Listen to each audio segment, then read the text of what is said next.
কাঁঠালের এঁচোড়টা একবার এইভাবে বানিয়ে দেখতে পারো, খেতে খুবই সুস্বাদু লাগে আর বানানোও অনেক সহজ। তো নমস্কার বন্ধুরা, আমার চ্যানেলে তোমাদের সবাইকে স্বাগত। আজ আমি তোমাদের সঙ্গে কাঁঠালের এঁচোড়ের রেসিপি শেয়ার করব। এখানে কাঁঠালটাকে আমি বাজার থেকেই কেটে এনেছিলাম, ভালো করে ধুয়ে এর মধ্যে 1 গ্লাস জল দিয়ে দেব আর 1 চামচ লবণ আর 1 চামচ হলুদ দিয়ে ভিজিয়ে রাখবো।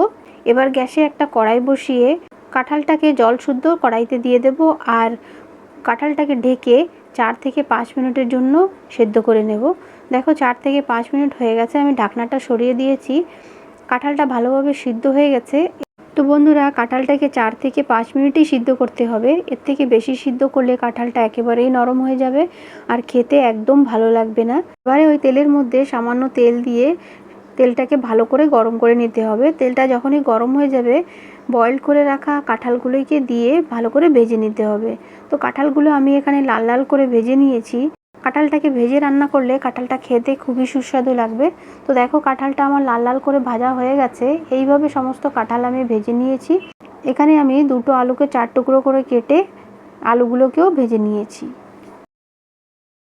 এবারে ওই তেলের মধ্যে সামান্য তেল দিয়ে দেব 1 চামচ জিরে, একটা তেজপাতা, একটা দালচিনি, 2টো ইলাইচি আর 3 থেকে 4টে লং। এবারে একটা পেঁয়াজকে ছোট ছোট টুকরো করে কেটে তেলের মধ্যে দিয়ে দেব আর পেঁয়াজটাকে ভালো করে ভেজে নেব।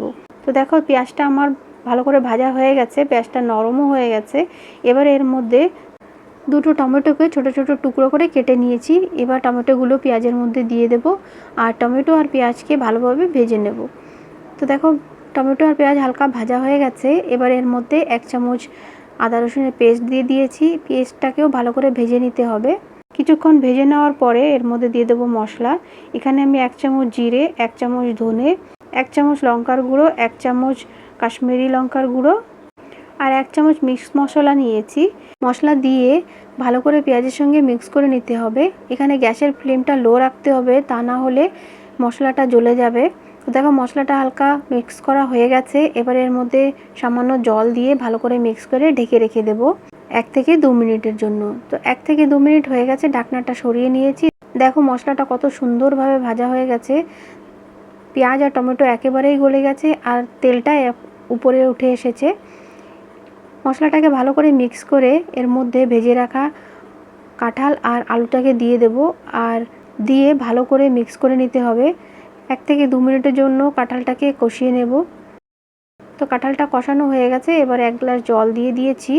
জল দিয়ে ঢাকনাটা দিয়ে ঢেকে 4 থেকে 5 মিনিটের জন্য মিডিয়াম টু লো ফ্লেমে রান্না করে নিতে হবে। তো বন্ধুরা, 4 থেকে 5 মিনিট হয়ে গেছে, কাঁঠালটাও ভালোভাবে রান্না হয়ে গেছে। দেখো, আলুগুলো গলে গেছে আর কাঁঠালটাও ভালো করে নরম হয়ে গেছে।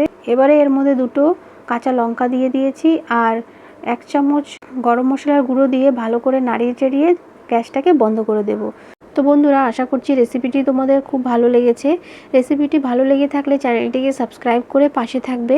তো আবারও দেখা হবে অন্য একটি রেসিপির সঙ্গে। ততদিনে ভালো থাকবে। নমস্কার।